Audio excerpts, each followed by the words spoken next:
Cheryl, Cheryl and Carol, Carol and Cheryl. Welcome back to Conversations with Carol and Cheryl. Today we have a special guest, Diane Bonilla. You may remember her from our alma mater advising episode. If you haven't heard it, check it out. But today we're going to talk about emerging with resilience, guiding parents of young adults coping with pandemic loss. Welcome back to the show, Diane. Well, hi, Carol and Cheryl. Thanks so much for having me. It's a pleasure being back. Hey, Cheryl. How you doing? Fine. How are you? All right. I'm doing good. Diane, do you want to tell us a little bit about yourself? Absolutely. Well, I'm a licensed professional counselor in the state of Virginia.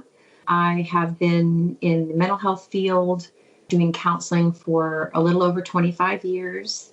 That experience is basically a combination of community mental health work as well as private practice. And I started doing work with grief and loss back in the 90s when I was working for the Ryan White Act and was working under a grant for one of our local counties, and basically doing grief work and counseling for those affected by HIV. So that's kind of where I started my grief work in the past. And then now with the pandemic, I've switched to telehealth, and I've been doing basically 100% mental health telehealth for about the past 6 months. Is that like one of those, it's not, well, just from your bio, I guess it's not like one of those apps that you can call for mental health? So there are apps that offer chat, texting support, and video call. There's several of them out. I think one of them that's pretty well known is BetterHelp. But no, I actually work for a private practice. I'm an independent contractor, and I was hired to do telehealth work during the pandemic. Safer option, and quite frankly, a more convenient option, more accessible counseling for the area. That's how I got into it. I think that's one of the problems with mental health is that you can't get to help fast enough or frequently enough. You know, it's like you just get an hour and you get started and then it's like, okay, I'll talk to you next month, you know? Exactly. Yeah. I mean, you're cutting out the transportation. You can schedule things in between meetings. You can schedule your therapy session on your lunch break. And just makes it the mental health a more doable option, for help, for assistance. So I've really been enjoying it. I started doing it just to give back a little bit during the pandemic. That was my motivation for going back and doing more mental health work. And so my specialties are grief, loss, and anxiety, panic. A lot of times those all go hand in hand, but that's sort of my niche at the practice where I'm at. So what are some of your findings on the impact of the pandemic on young adults? So, it's really quite surprising. I have to say it's not what I expected, but then the more work I did with it and the more research, it started to make sense for me from what I was seeing, but also from what I was reading in studies. And JAMA, a medical journal, put something out back in February of this year, and they had basically collected responses of college students back in September of 20. And really it was startling, the results. 63% of the students surveyed reported anxiety or depression symptoms or both. That's well over half. And then even more startling and unfortunate was that 20% reported suicidal thoughts at some point in time. And that's just an incredible amount if you think about it. Then those stats, got even greater when someone was reporting that they also had problems with insomnia. That seemed to be connected with even more anxiety and depression symptoms. And then identifying as LBGTQ also increased your chances of greater symptoms. All of this, I think, really points to how much support this particular age group needs. And so we're talking about like the older Gen Z, and the younger millennials, sort of the 18 to 25. But even some of these studies went on up to age 30. And then there were some other studies that showed college students reporting anywhere from 6 to 7 losses on average. And losses are defined by that individual, so we'll get into that in a little bit. But I think it just shows how much harder this age group was hit than maybe who we all might have thought might have been hit hardest, which is sort of our older age group that were more isolated and more vulnerable to COVID. In actuality, it was our young ones, our young adults. Why this age group? I spent some time just, again, with my work and research, and really it comes down to a few pieces of information that I think contribute to why this age group was hit so hard. And if you think about it, for a lot of these young men and women, this was the first major loss for a lot of them. A lot of them, this was the first time they had shattered expectations. If you think about the abruptness that went on back in March, abruptly having to leave campus and having campus shut down, abruptly being, flown back from your study abroad or having that canceled, abruptly transitioning into remote learning from home. All of a sudden they're home. They were around their friends. Now they're home. Just the uncertainty, and maybe for some of them, the first time where they really haven't felt in control. The loss of milestones, too, is really significant. There's a thing called transition rituals, and those are things that we all celebrate: graduations, proms, graduation parties, senior week, family trips. I mean, you can kind of see what I'm saying. They're all rituals that help us transition from one phase of life to the next. And it's a send-off, and that's how our society does things. And many of these just didn't happen. College graduation, some of them didn't even have a virtual graduation. It was nothing, no way to mark the transition for somebody who spent 4 years, 5 years at college and then was wrapping up and moving on to the next phase of adulthood and getting their first job. I have a question for you on that. Do you think it's solely the pandemic, or do you think it's an accumulation of things, and the pandemic is like the cherry on top? Because I'm thinking that age group probably went through 9/11. If you're on the East Coast, you had that random shooter, that was stressful because he made his way up and down. I mean, you just didn't know where he was, Mm-hmm. These, random shootings. And then this shift in the government, like, regardless, not to say who's right or wrong, but there's definitely a shift. There's talk of losing democracy, whether that's true or not.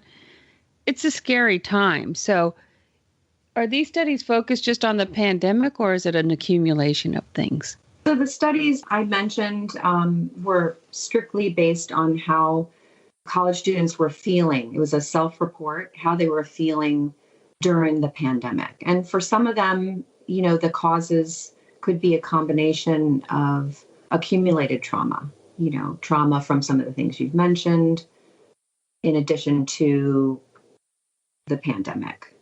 But one thing for sure is that they were all affected by the pandemic. So we know that was a cause for all of them. But certainly, the accumulation of trauma will impact somebody through their life unless they process it. And we'll talk about that in a little bit, how to process. And it's actually stuff we can all use, but in particular for this age group, some helpful tips for them to help process the grief and loss that the pandemic basically brought up for them. So losing these transition rituals, I think, is really significant, really played a big part in, and continues to play a big part in, the loss this group felt and feels. And then I think for me, when I look at this, I think the biggest factor is the isolation piece. When you think back to campuses shutting down and that age group who relies so much on their squad, their friends, their friend group, all going home with a couple of days' notice, maybe, to live apart, not be in person. They're great at connecting virtually, but it still isn't the same as being on campus together in the dorms and in the cafeteria. And so that isolation, some of them stayed on campus and had meals brought to them from the cafeteria. In some way or another, no matter where you went, there was some sort of isolation for them that they hadn't really experienced before. Yeah, we also didn't know how long it was going to go on. I mean, it just seems, I thought it was going to be 6 months, and then I thought in my head it was going to be a year. And then boom, the weird thing is too, it's like we went from 0 to 60 and now everything seems back to normal, almost 100%. But anyway, yeah, it was so indefinite, Agreed. I think that uncertainty is really a big piece of this. It sort of points to that not feeling in control. Like we don't even have a due date. We don't have an end date here. We don't know what we're dealing with. And people that they look to, like parents and professors, were in the same boat. They didn't have that feeling of control. They didn't know what was happening. And so, again, for some, maybe the first time they were having to deal with something on this magnitude that affected them so personally. And then really, if you think about it too, with some of the kids that came home to live at home, not everybody lived or lives in a safe place. Not everybody lives in a healthy place, a healthy space. And so being at school was a safe space for them. And so there's more trauma with going home and having to live in a space and do schoolwork in a space that doesn't feel safe. Yeah, I think a lot of us don't realize some of the implications of that, because I remember when they were talking about women that are abused, I was just like, oh my God, now they're stuck, in the house. I just can't imagine. And I never even thought about kids coming home to that. Yeah. So, yeah. Absolutely. And then, if these young men and women, went home to a safe space, there's still that isolating factor. Really, when you think about it, if they're living in their parents' home, it's their home, but it's their parents' home and rules. Many parents had different views about safety protocols. And so they didn't want their son or daughter socializing, going out, doing those kinds of things to keep the family safe. So then there was that other layer of isolation.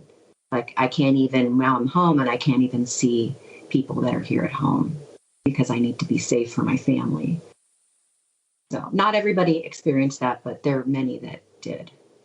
I think too, for young people, it was basically looking at mortality, perhaps for the first time, like the idea of mortality, maybe not for them, but maybe for people around them.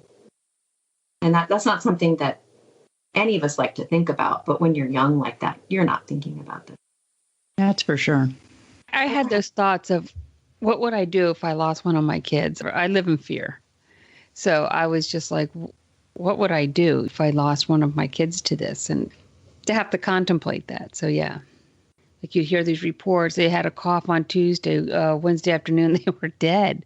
And then some made it. That was the other thing. It was like a roulette wheel, Are you going to make it or are you going to be dead tomorrow? It was very awful. Yeah, very unsettling. Yeah. Agreed. Again, I think some of the things we're going to talk about in a little while will help with processing that. And that's what's really important here. I think if there's any takeaway is everyone experiences loss differently, uniquely, individually, but there was also a collective loss for that age group for all of us. And so the big message here is it has to be processed. And if there were losses that existed before the pandemic, for these young adults, they probably, not for everybody, but some of them may have put those losses on hold because there's a bigger thing to deal with right now. And then all these other losses, like the 6 to 7 losses I was telling you about that this age group reported individually on average, now that things are opening up, this is the time they're going to start feeling those feelings and maybe being triggered if they haven't begun processing it. So what I hope is that everybody can walk away today with 5 things that I think we all can use, but we can definitely encourage our young adults to use to help them be resilient. Because for many people, they will be resilient. They will get through this. And these 5 things, I think, will just make that journey a little easier. For some, they may get stuck, and that's what people like me are for. There's lots of supports out there that I'll talk about as well to help get people closer in their healing process and feeling more resilient. So one thing, Cheryl, that you brought up was feeling a little concern or grief loss about your own children, the idea of losing them. And I think that kind of speaks to what I wanted to bring up next was we feel our kids' losses. We are so connected to them, that maternal connection, that paternal connection, that when they're going through a hard time, we feel that because of our connection with our kids. And so as a parent, it's really important that we process our own loss, but also are there to support our young adults through their own. And that can be really challenging. I think for us as parents, I have one just out of college and one in college. It was a time where we realized we're not in control and maybe we can't protect them like we thought we could. And that can be pretty scary to think about that. Let me talk a little bit about grief, what it looks like. I'm sure we all kind of have our own ideas about grief. And as I said, it's very unique. Grief is the feelings and the thoughts, and mourning is the actions that go with grief. That's kind of how that works. And grief can look like a lot of things. It's so unique. It's like a fingerprint. There's no right way to grieve, to move through a loss. There's no correct way, wrong way. It's just different for everybody. So let me just go over a few things. It might help to know just sort of what it can look like so that you can maybe recognize it in yourself or in people you care about around you. Grief can come across as a physical symptom, like fatigue, when there's not really an explanation for it, difficulty concentrating. You might see a dip in grades with these young adults. Tearfulness, sadness, isolating in their rooms, or just isolating from their friends, feeling lonely or talking about feeling lonely. They might be angry, and that also is an expression of grief. They may feel guilty about something.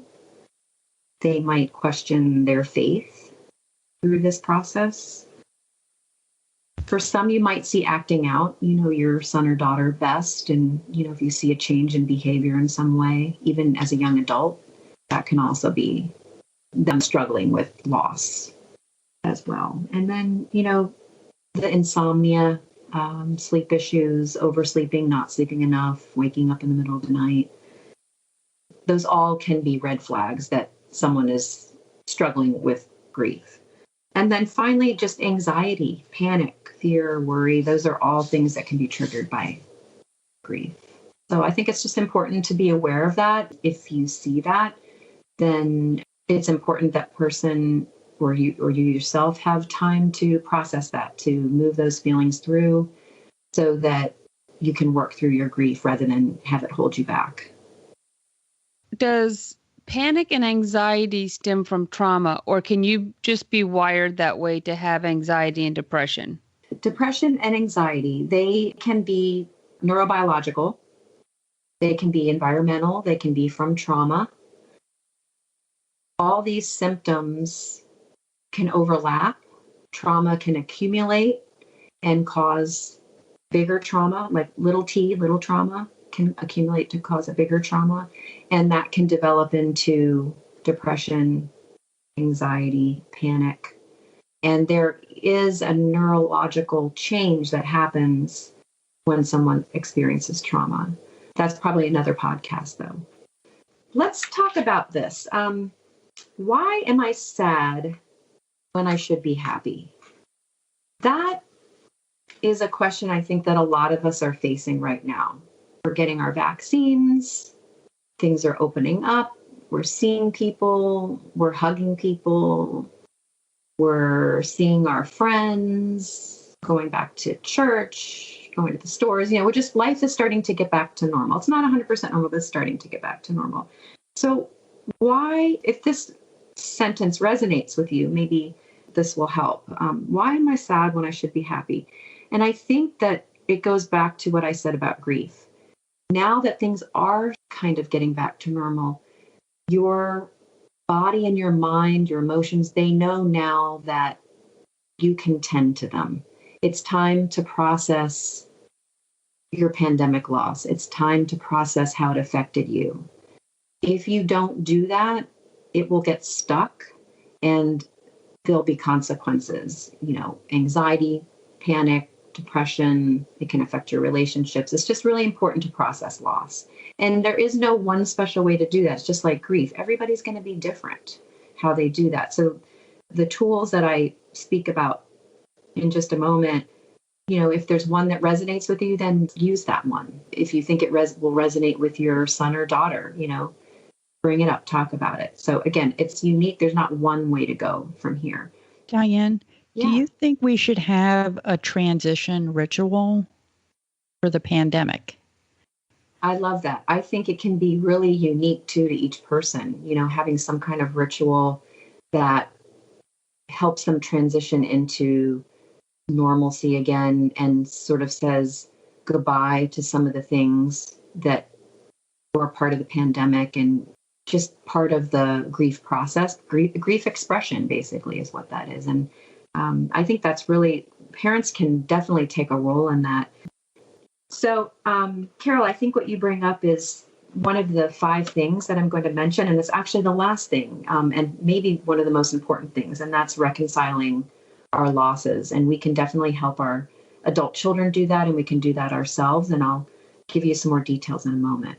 So let's start with some of the things when I mentioned, like, why am I sad when I should be happy? And I think to give you just an example, I was doing my daily walk, and I walked by an outdoor graduation party it was clearly high school because it had a sign the senior was going to be going. And there was a lot of, buzzing and happiness, and, kids were out playing hacky sack and balloons. And as I'm walking by, I thought, that's great. But then I was immediately sad. And I was sad because my son never had a graduation from college. He didn't even have a virtual graduation. And so I give that to you as a personal example of how, it's happy, like we're opening up, we're doing things, but there might be these really unexpected reminders, because believe me, I was listening to my music, I was happy, I was walking, and boom, it just hit me. And that is what people are talking about is happening. It's like, why am I not happy? Why am I sad? And it's these little triggers, I think, that contribute to some of that. We're all processing this loss together, no matter who we are, So in that example where you're walking, how would you process that in that moment? Because you have to stop and say, wow, I've just been triggered. So how can you just give me an example how you would work through that in that moment in your walk? Absolutely. Well, I think one of the biggest things that with processing grief and loss is allowing the feeling to be. So instead of just shutting it down and not dealing with it until maybe, I was triggered again, I just allowed myself to be a little bit sad as I was walking, and I thought about it. And then I thought, I kind of jumped to that 5th thing that you had mentioned before, which is reconciling the loss. And I thought, I need to talk to him about, now that things are opening up, is there something that he wants to do to celebrate? It might not be the same, and things don't have to be the same. It doesn't even have to be a graduation party. But do we want to get all your college buddies together and, have a little reunion and just celebrate the fact that you all are done and you've had your first year out of school? And, so I think it's a little bit of a mix for each person. What someone else might have done might look different. But for me, it was just being able to be sad. I kept walking and I sort of processed it a little bit, thought about those circumstances. And then I thought, well, okay, how can we reconcile this? Another thing too to think about is when we miss something, when something gets canceled, a lot of times we miss the perfect vision of it. So we think about this event happening perfectly, which makes sometimes the loss feel worse. But we also know that things aren't perfect. Then I started thinking about, okay, well, that was going to be 4 flights out there, trying to coordinate with relatives. We hadn't figured out where we were going to have the graduation dinner because it was in a busy city, probably with not a lot available. And I started thinking about logistics and planning and all this stuff that I suddenly didn't have to do anymore. And, no, it doesn't change the fact that I was sad for him, but I realized that it's better not to grieve the perfect event. It's better to grieve an imperfect event, one that was going to be very joyful and have made me feel, and I do feel proud of him, but at the same time, one that wasn't going to be perfect. And sometimes that helps too. I think too, we have a tendency, our culture, our Western culture, we want ourselves and the people around us experiencing loss, we want them to get over it. We want them to move on. We use those words, how can we help you move on? We tend to minimize sometimes. We minimize our grief. Well, that's not so bad. Well, so-and-so had it much worse than me. And so what we're doing is we're dismissing our feeling. We're minimizing it and we're not validating ourselves. So it's really important to not compare, not minimize, and not judge. Don't judge yourself. Don't judge your young adult son or daughter, about where they are with their loss or their feelings, even if you don't feel the same way they do. Allow it to be. And then you can get to the reconciliation piece. But first you have to let it be. You have to allow the expression of that grief. Does that make sense a little bit? It does, yeah. I read an article recently in one of my magazines, The Psychotherapy Networker, and there was an article about a professor who was affected, obviously, by a shutdown, and he was supposed to go do a sabbatical and never got there. And he was getting ready to go back to school this summer, and got through the pandemic, and he was feeling so sad and feeling so guilty, feeling sad. Why should I feel so bad about I didn't get to go to Italy? Feeling spoiled but really affected by his sadness. And it wasn't until he started to share his sadness with his friends, his colleagues, that they began to give him permission. And he's like, I feel really terrible that I'm feeling so awful about this, but I'm having a hard time bouncing back kind of thing. And they were like, of course you should be sad. That was a chance in a lifetime sabbatical in Italy. They had to give him permission. And so that's, again, I just highlight that we tend to minimize with ourselves. We tend to judge ourselves and think someone else's circumstances are worse. Well, that's not what it's all about, though. It's about allowing yourself to be sad and to be disappointed, maybe even is the better word, about what happened. I follow Brene Brown, and she always says, start with a permission slip. When you're processing, okay, I give myself permission to get really honest about why this is bothering me and really rumble with that feeling and allow yourself to do that. I love that. I do. I write permission slips. I have like a permission slips in my notes in my phone. I give myself permission to just enjoy the day and take a day off because you just feel like you can't do that. I love the permission slip. So when you look for the positive, I'm like, oh, I'm going to miss the masks. I love singing in my car with the mask on because no one can tell that you're going to town. I miss knowing where my kids are. I'm going to miss that. That they're in and they're safe. Is that deflecting or is that positive stuff? Is that positive thoughts or deflecting thoughts? So you're processing. That is healthy and important to do. And it's great that you're really in touch with that. Some people are moving forward and they're not thinking about those things. It sounds like what you're doing is taking a personal inventory about what you liked about being in a pandemic, as strange as that sounds, but what were some of the gifts from it that you like? And I think when you're doing something like that, it's always good to think about if something's really important to you, how can you maintain a connection to that feeling? How can you, within being realistic, how can you carry that priority that you realize is important to you? How can you carry it forward? You like that connection to your kids. So how can you maintain that connection going forward? And that's sort of where you have to do that personal inventory. I think a lot of people had a real shift in values and priorities during the pandemic. And so again, that self-inventory is important going forward. Let's talk about 5 things that we all can do. But in particular, if you're a parent listening, really think about how you can encourage and engage your young adult with 1, 2, 3, or all of these things. Tell them about them, talk about them.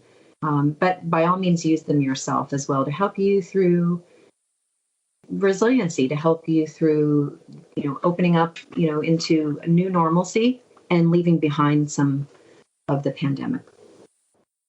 So let me list these 5 things briefly here, and then I'll go over each one of them more in depth. The first one is balancing your communication with your young adult. The second one, their loss story must be witnessed or shared. The third one is the importance of their friend group. The fourth is movement and mindfulness. And the fifth is reconciling their loss or rethinking their loss. So the first thing I think really important is sharing your story about loss, telling your story, sharing your narrative.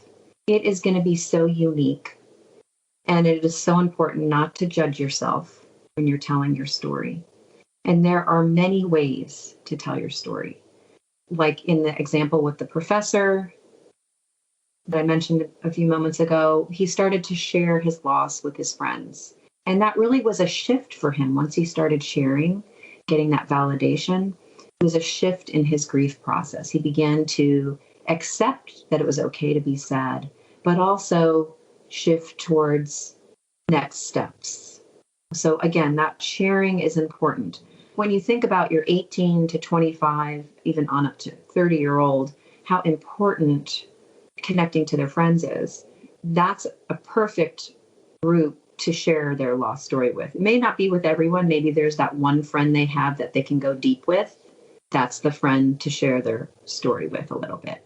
Not in such a formal way, but, connecting with them and sharing a little bit about what it was like, living at home, or what it was like leaving campus so quickly.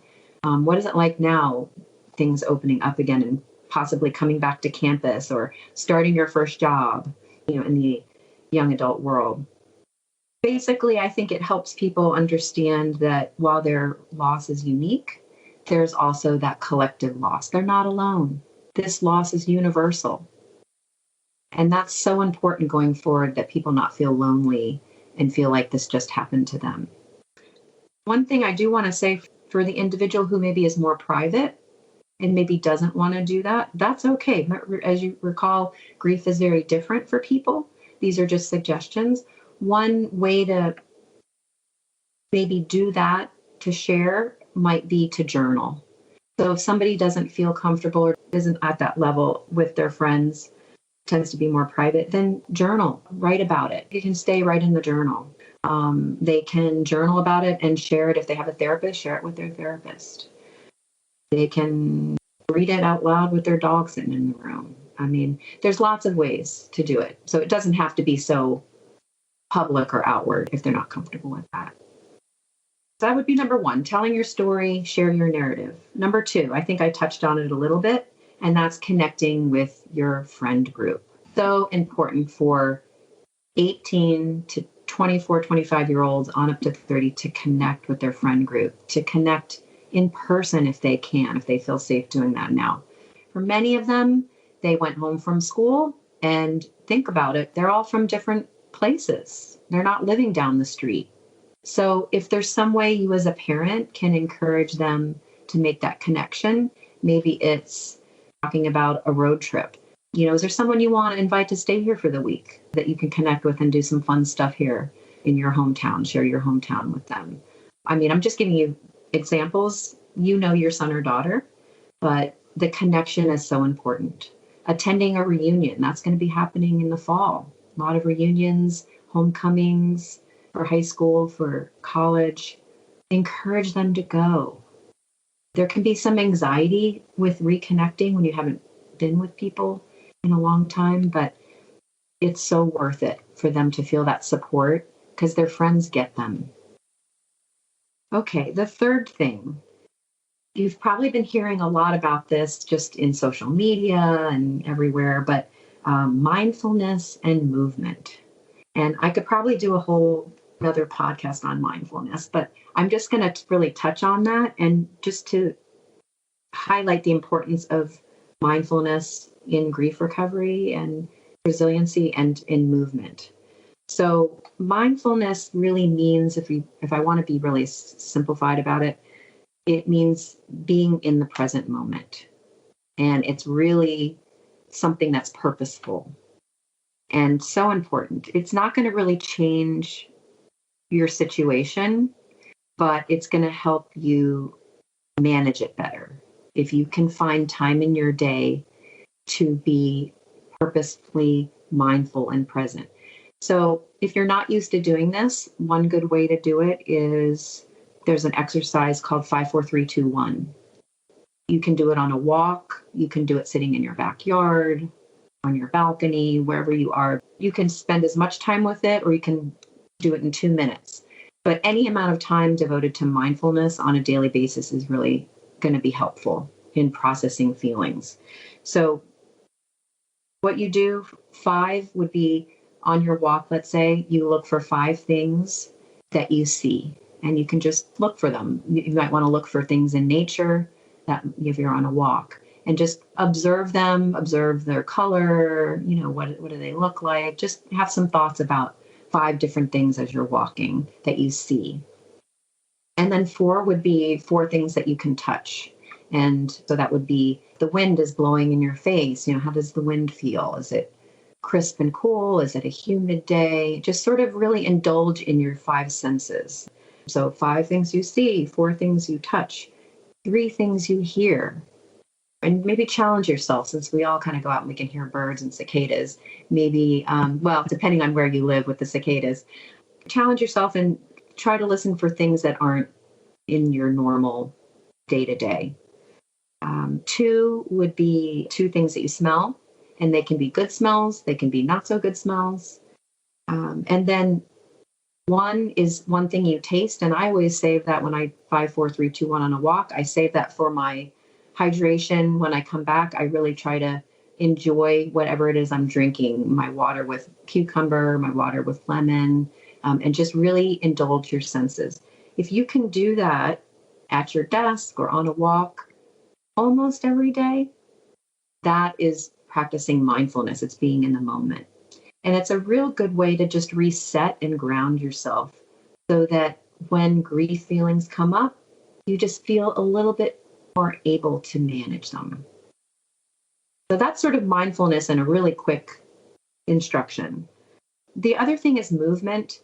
And if you can think about movement being important in terms of the flow of feelings, feelings can get stuck, and our body knows when we're not okay, and we can feel those feelings physically. And it's just so important if we're sad, even if we're not sure how we're feeling, to move a little bit. That can be anything. That could be, the obvious, like a walk or a workout, but it can also be doing some yoga in the kitchen, doing the dishes and putting some music on and dancing while you're doing something in the kitchen. It could be taking up a new activity like surfing. You can be really creative about this, but you can also be really spontaneous and just move. And that's what's really important, is move so that those feelings process through a little bit more easily. They don't get stuck. There's actually a book, if anybody's interested. It's by Dr. Bessel van der Kolk, and he's a psychiatrist in Boston.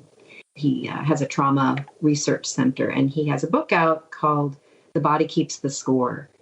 And it's all about how our body holds stress. And that stress, grief is included in that stress. So just if you want to go deeper on that issue. I'm glad you said the title of the book, because I was going to have to ask you to spell that name. I know. Yeah, exactly. Don't ask me right now. The other thing, too, with our young adult kids, there's apps, and they're good with apps. And so encourage them to use their app. Headspace and Calm. Headspace is an app, the Calm app. The Calm app, I think, has a free version that they can use. They don't have to buy anything. that can help process feelings. There's some meditation stuff, nature sounds if you're going on a walk.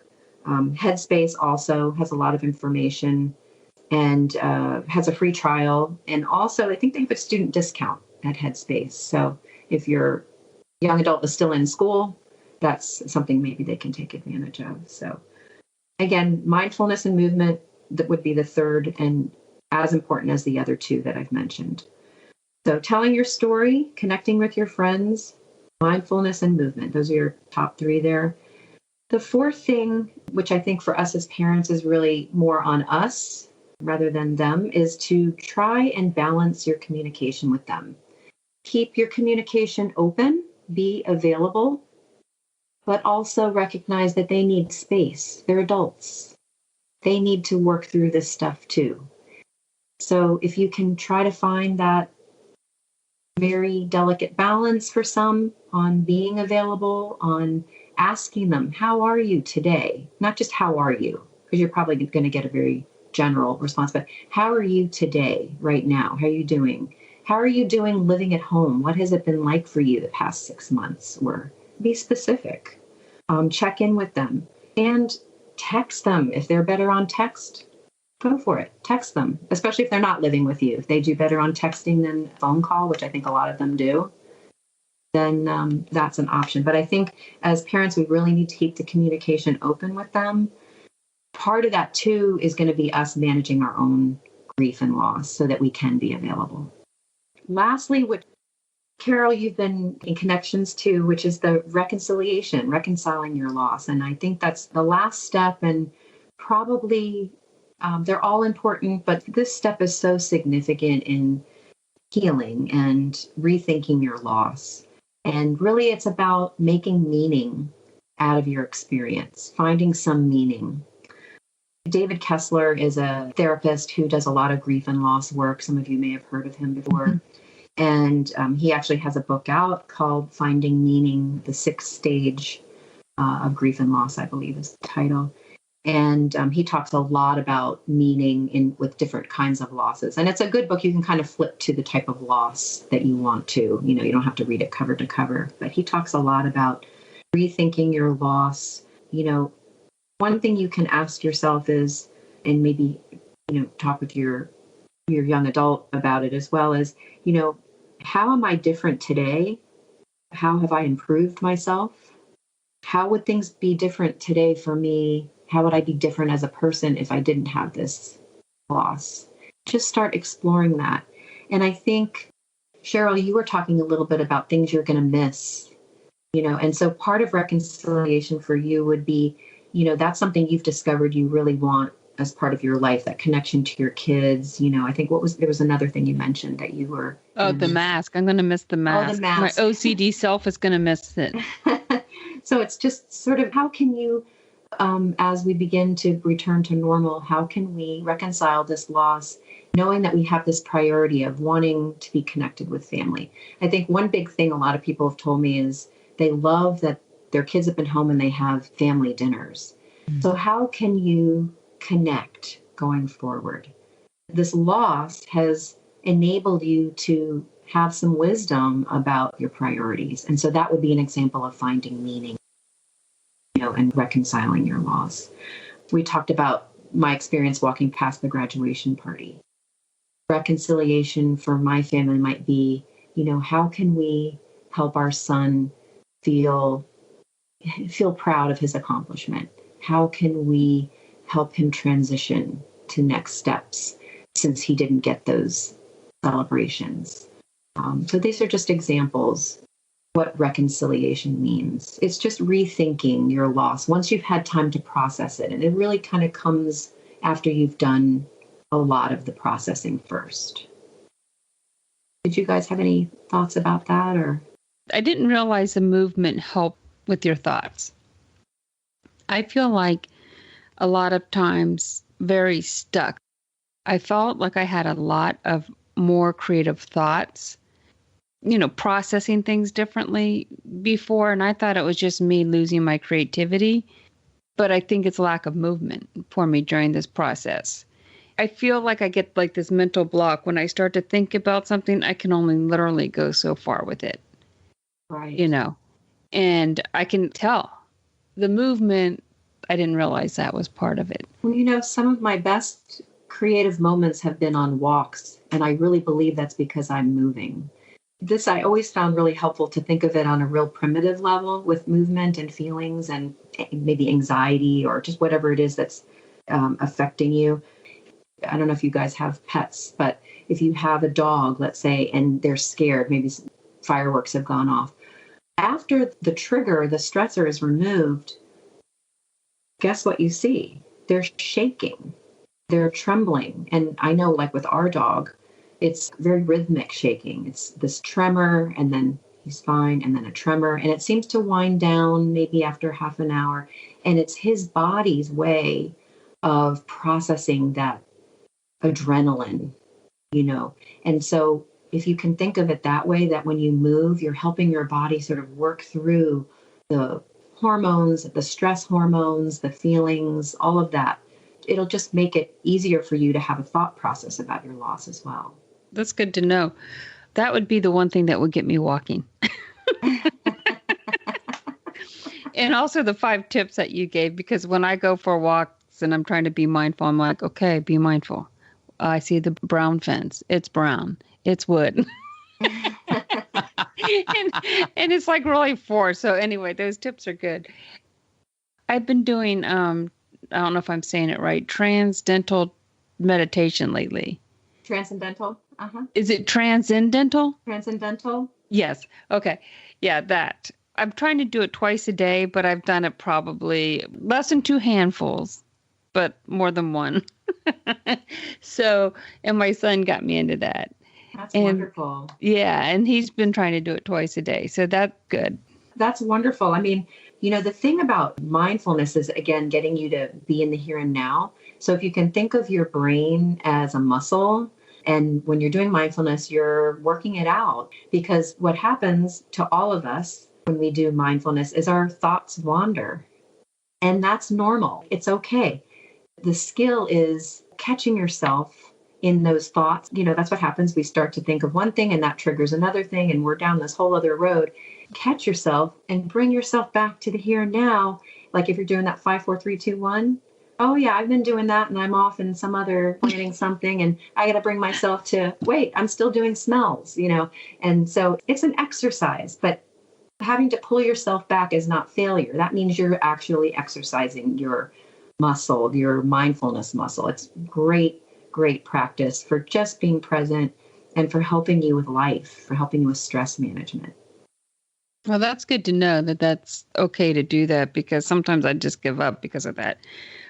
I like the transcendental meditation because it's easy, right? You just say like the one word. I haven't delved into it that much, and it keeps you from going other places, to me. So I really like that one. And you don't have to have a certain position, and you just concentrate on the one word, and then it's easy for me.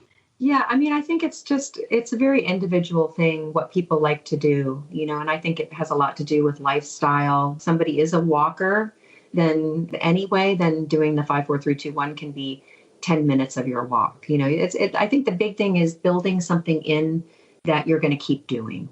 Don't make it so much that it's something that you're going to do for a couple weeks and then be finished with it. So if you can build it into your daily routine, whatever that is, whatever it is that makes it easy, then that's the thing you should do. And I think everybody's going to find a different level of things working for them with these 5 things.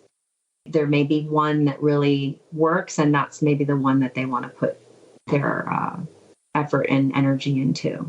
Well, you're always a wealth of information when you come on. This has been such good information. Thank you. I want to say too, if you are listening and you or your adult child is stuck, there are professionals like myself that are doing telehealth that is really just exploded right now because of the pandemic. And many therapists like myself are going to continue to do it, even with things opening up and being vaccinated. And there's just so many benefits.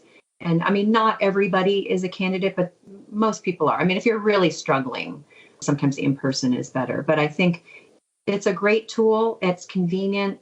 They can do it right wherever they are.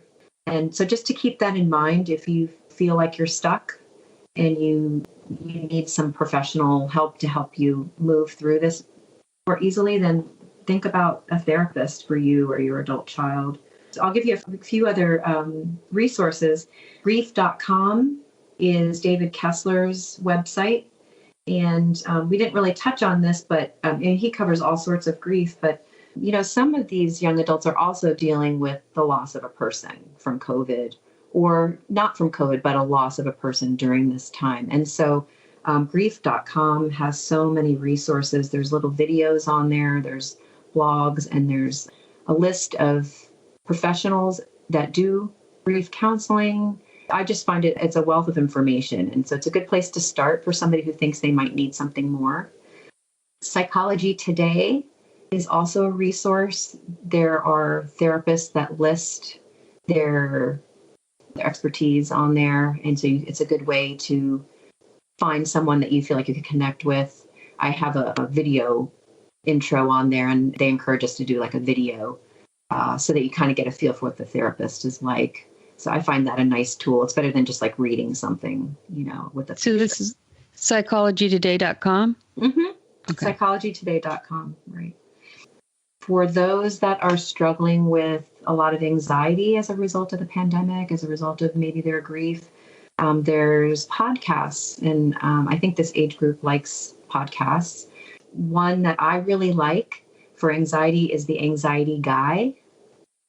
He is a former professional tennis player that dealt with tremendous anxiety during his professional career. You know, he's not doing that anymore, but, and I love his episodes. They're like, they can be anywhere from 11 minutes to 18 minutes, perfect for like a quick little topic on anxiety. So again, hopefully you can kind of scroll through and see if something resonates with you on his topics. Then for those people that like Instagram, there's a psychologist on there by the name of Janine Kreft, Kreft, and she goes by Kreft's Couch. Definitely the millennial Gen Z age group, good fit for her. She posts TikTok videos on different topics, stuff on boundaries, anxiety, finding your purpose, that kind of thing. So there's lots of resources out there. Okay, well, thank you so much, ladies. Really this has been so fun having me on the show again, and I hope that somebody hears this and is able to use it in their own life. That's my goal, is that I can reach some people out there that might be struggling with this issue. Well, I'm not struggling with the issue, but you've definitely helped me on a few things. Great. I'm always in a struggle, and she helped me. This was wonderful. Yeah, I mean, the information is great. Even on your past podcasts that you did with us, you have a lot of help to give. Thanks. I was going to say advice, but it's not advice. It's literally help. So yeah, it's great. Well, we're all in this together. So this was something that we all experienced together, and just my way of giving back. Well, appreciate it. Thank you again. Yeah. Thanks for coming on the show, Diane. Absolutely. Take care, Cheryl. Thank you, guys. Bye. Bye. All right. Carolyn, Cheryl, thank you. Carolyn, Cheryl, thank you.